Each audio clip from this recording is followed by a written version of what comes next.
Shalom umat pemenang, jumpa kembali bersama dengan kami dalam program doa berkuasa. Umat pemenang, bagaimana kabar hari ini? Tentu saya berharap umat pemenang dalam keadaan baik, sehat, dan tetap semangat menjalani hari-hari hidup ini dengan mengakhiri hidup dengan baik di dalam Tuhan. Jadi umat pemenang, hidup manusia di bumi ini pasti ada awal dan ada akhir. Tapi pernahkah kita berpikir atau merenungkan bagaimana kita mengakhiri hidup dengan baik di dalam Tuhan?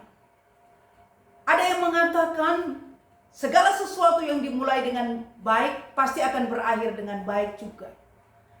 Tidaklah selamanya demikian. Kita melihat cerita tentang Simpson sebagai nasir Allah. Dia sebagai orang yang hebat, yang kuat. Namun akhir hidup dia oleh karena seorang Delilah, seorang wanita, sehingga dia tergoda. Akhir hidup daripada Simpson berakhir dengan tragis. Saul juga mengawali hidup dengan baik, diangkat menjadi raja. Namun akhir hidup dia harus kehilangan jabatan kedudukan sebagai raja karena ketidaktaatannya kepada Tuhan. Umat pemenang, tidak sedikit orang mengawali hidup dengan baik, namun berakhir dengan buruk, berakhir dengan tidak baik. Ada orang yang mengawali percaya kepada Kristus, menjadi orang Kristen, namun berakhir hidupnya dengan meninggalkan iman kepada Kristus. Dia tidak lagi beribadah, tidak lagi menyembah, tidak lagi percaya kepada Kristus sebagai Tuhan dan Juru Selamat. Demikian juga umat pemenang. Ada pasangan yang dibangun dengan keharmonisan, dengan saling mendukung, dengan penuh cinta kasih, bahkan berkomitmen di hadapan Tuhan, bersaksi di depan altar yang kudus, yang suci, untuk hidup semati hanya maut yang memisahkan. Namun oleh karena pengkhianatan terjadi penyelesaian atau berakhir di meja hijau dengan saling menuntut, saling menjatuhkan, saling menyerang, saling menebar kebencian, kemarahan, bahkan tidak sedikit membuka aib masing-masing. Ada pula mungkin persahabatan yang dibangun sekian tahun dengan penuh ketulusan, keikhlasan, kebersamaan, susah senang bersama, namun berakhir dengan perselisihan, pertengkaran, keributan, berakhir dengan kebencian, bahkan fitnah, saling menjatuhkan, saling menyerang. Umat pemenang, tidaklah selamanya hidup dimulai dengan baik akan berakhir dengan baik pula. Bukan yang penting bagaimana kita mengawali dengan baik, tetapi yang penting bagaimana kita mengakhiri hidup ini dengan baik. Rasul Paulus mengakhiri hidupnya dengan baik dalam 2 Timotius 4 ayat 7. Aku telah mengakhiri pertandingan yang baik, aku telah mencapai garis akhir, dan aku telah memelihara iman. Paulus tidak mudah untuk mengatakan hal ini kepada kita. Dia telah mengakhiri hidupnya dengan baik, dengan garis iman yang tetap percaya kepada Tuhan. Paulus kita tahu bersama, dia awal hidupnya dia sebagai orang yang kejam, sadis, orang yang tidak percaya Tuhan, bahkan dia sebagai orang yang penganiaya, bahkan pembunuh umat Tuhan pada saat itu. Bahkan dengan surat perintah yang dia terima dari imam besar, Paulus dengan leluasa, dengan bebas menyeret orang-orang percaya pada saat itu, bahkan menganiaya masuk ke dalam penjara. Paulus bukanlah orang yang baik pada awalnya, bahkan dia benar-benar orang yang sangat ditakuti pada saat itu. Namun oleh karena rencana Tuhan dan pengalaman hidupnya ketika dia berjalan menuju Damsyik, dia diubahkan oleh Tuhan. Dia mengalami Tuhan. Tadinya dia sebagai pembunuh, penganiaya. Tapi pada akhirnya dia boleh menjadi pengikut Kristus. Bahkan boleh menjadi rasul yang besar, rasul yang hebat, yang membawa pengaruh Injil yang luar biasa pada saat itu. Umat pemenang, Paulus tidaklah mudah dia berkata, saya sudah mengakhiri hidup ini dengan baik. Bagaimana Paulus harus berhadapan dengan guru-guru palsu, ajaran-ajaran sesat. Karena pada waktu itu atau pada saat-saat itu orang tidak lagi mendengar ajaran sehat. Banyak orang lebih cenderung untuk mencari guru-guru atau pengajaran-pengajaran yang hanya memuaskan daging, hanya mengenakkan telinga. Sehingga banyak ajaran-ajaran yang tidak sehat pada waktu itu. Dan Paulus harus berhadapan dengan ajaran-ajaran yang menyimpang, yang membawa umat Tuhan untuk terlibat dalam praktek-praktek yang sesat. Sehingga firman Tuhan katakan orang akan mencari atau lebih sering atau lebih suka mendengar dongeng-dongeng, cerita-cerita yang hanya memuaskan kedagingan. Dan ini Paulus harus berhadapan dengan mereka. Namun Paulus tidak gentar menghadapi ajaran-ajaran atau pengajar-pengajar sesat. Dia tetap setia melakukan tugas panggilan sebagai guru, sebagai rasul. Dengan setia dia sungguh-sungguh melakukan pekerjaan Tuhan. Sehingga dia boleh dikatakan dia mengakhiri hidup dengan baik. Paulus telah berusaha dengan sungguh-sungguh dalam peperangan iman melawan iblis. Bahkan Paulus menyelesaikan pertandingan iman di tengah banyak persoalan, di tengah ujian-ujian, di tengah godaan-godaan yang berat. Tetapi Paulus tetap setia kepada panggilan untuk tetap percaya kepada Tuhan sebagai juru selamat yang hidup. Paulus sudah memelihara imannya pada masa ujian yang berat, yang sulit. Paulus tidaklah mudah untuk berkata, aku telah mengakhiri pertandingan iman. Dia harus berhadapan dengan orang-orang yang berseberangan dengan dia. Tapi Paulus tetap kuat imannya. Dia tetap percaya kepada Tuhan.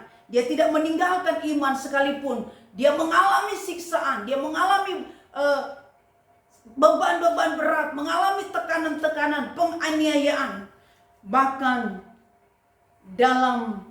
walaupun dalam Alkitab tidak diceritakan bagaimana cara Rasul Paulus meninggal, tapi menurut tradisi Kristen, Rasul Paulus meninggal dengan kepalanya dipenggal oleh Kaisar Nero di Roma sekitar tahun 67 Masehi. Jadi Paulus tetap setia untuk memperjuangkan imannya kepada Tuhan. Dan dia sebagai rasul yang besar, rasul yang berpengaruh pada saat itu. Bahkan dia memberikan pengajaran-pengajaran yang luar biasa pada zamannya dia. Bahkan Alkitab mencatat bahwa Rasul Paulus saat di dalam penjara, dia membuat kitab-kitab atau menulis surat-surat. Ada kurang lebih 13 surat Paulus menulis saat dia sedang ada di dalam penjara. Dia menulis sebagian sedang di dalam penjara. Bahkan dia mengirim surat atau kitab itu dalam penjara kepada umat Tuhan, kepada orang Kristen supaya mereka dikuatkan, diteguhkan. Jadi Paulus mengakhiri hidupnya dengan baik sekalipun tidak mudah untuk dia lewati.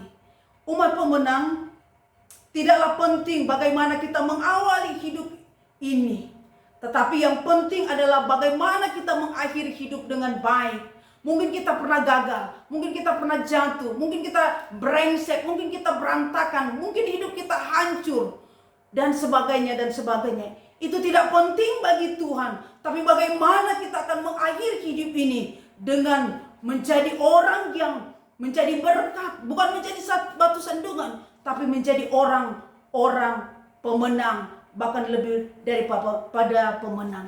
Itulah yang penting dalam hidup kita. Bagaimana kita mengakhiri hidup ini dengan baik di dalam Tuhan. Amin. Demikian firman Tuhan. Umat pemenang, kita berdoa. Umat pemenang yang mungkin perlu dukungan doa, mari kita berdoa. Kita percaya Tuhan sanggup menolong. Mari kita berdoa.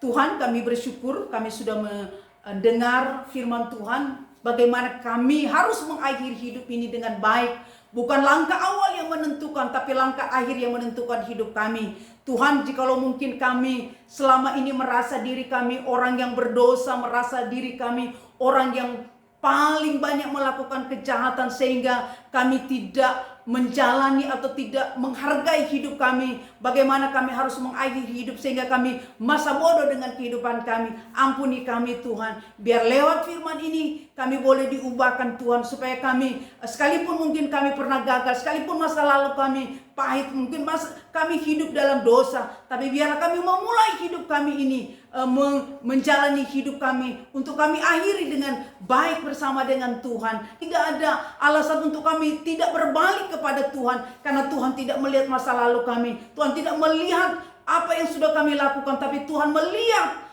hati kami. Tuhan mau melihat akhir hidup kami, apakah kami sungguh-sungguh kepada Tuhan. Biarlah Tuhan hari-hari hidup ini kami tetap setia, kami tetap sungguh-sungguh di hadapan Tuhan. Sekalipun ada perjuangan, ada tantangan, biarlah kami dikuatkan, diteguhkan untuk kami tidak mudah berpaling dari Tuhan dengan berbagai persoalan, dengan berbagai kesulitan-kesulitan hidup. Biarlah kami tetap fokus kepada Tuhan, karena Tuhan siapkan mahkota yang indah bagi kami, yang mau setia, yang mau mengakhiri hidup ini dengan kemenangan, dengan iman bersama dengan Tuhan. Karena itu Tuhan, jauhkan kami, diri kami dari segala godaan-godaan dunia yang bisa mengganggu iman kami, yang bisa melunturkan kepercayaan, keyakinan kami kepada Tuhan oleh karena kenikmatan, oleh karena kemewahan dunia, atau mungkin kesenangan dunia. Biarlah Tuhan, kami memang dipanggil untuk menjadi umat pemenang. Kami dipanggil untuk mencapai destiny Tuhan, karena firman Tuhan berkata kami dipanggil bukan hanya untuk diselamatkan, tapi untuk ikut menderita. Tuhan, tolong di saat kami sedang mengalami kesulitan, Engkau mampukan kami, Engkau tolong kami di saat mengalami kesulitan, penderitaan bersama dengan Tuhan. Biarlah kami tetap kuat, tetap bertahan, untuk kami tidak menyangkal iman kami kepada Tuhan, untuk kami tetap setia kepada Tuhan, karena kami tahu Tuhan, oh Tuhan, penderitaan yang kami alami sekarang ini tidak sebanding dengan kemuliaan yang luar biasa yang Tuhan siapkan bagi kami. Biarlah kami fokus kepada kemuliaan kekal yang Tuhan siapkan bagi kami, sehingga kami tidak akan terpasung dengan keadaan-keadaan dunia yang membuat kami bisa berubah. Tuhan, biarlah Tuhan tolong bantu kami, beri kekuatan bagi kami, agar kami hanya berfokus kepada kerajaan yang kekal, yang benar-benar sungguh luar biasa, memberi ketenangan, memberi kebahagiaan. Karena itu Tuhan, kuduskan kami, sucikan kami, untuk kami menjalani hari-hari hidup kami, untuk kami mengakhiri hidup kami, perjuangan iman kami, pertandingan iman kami berakhir dengan kemenangan dari Tuhan. Walaupun memang mungkin kadang ada kegagalan, kadang ada jatuh Tuhan, tapi Tuhan tetap setia menolong, mengangkat kami. Kami tidak akan jatuh sampai terperosok ke dalam, tapi Tuhan yang akan menolong kami, sehingga kami boleh mencapai garis akhir dengan kemenangan, dengan iman taat kepada Tuhan. Terima kasih Tuhan, Engkau memberkati setiap umat pemenang. Kalau ada hari-hari ini yang mungkin mereka mulai putus asa, mereka mulai hilang pengharapan kepada Tuhan oleh karena kesulitan-kesulitan hidup Tuhan, mereka sudah memulainya Tuhan bersama dengan Tuhan. Biar mereka juga akan mengakhiri bersama dengan Tuhan, sekalipun mungkin tidak mudah, tapi kami percaya dengan Tuhan kami bisa melewati, dengan Tuhan kami bisa melakukan, karena kami tolong kami supaya kami tetap mengakhiri hidup kami dengan kemenangan bersama dengan Tuhan, sehingga pada akhirnya Tuhan kami boleh bersama dengan Tuhan, dan Tuhan berkata, hai hamba yang setia, masuklah makan bersama dengan aku. Dan biarlah itu kami boleh mendapatkan bagian kelak ketika waktunya Tuhan tiba bagi kami. Terima kasih Tuhan, biarlah Engkau Tuhan dimuliakan. Amin.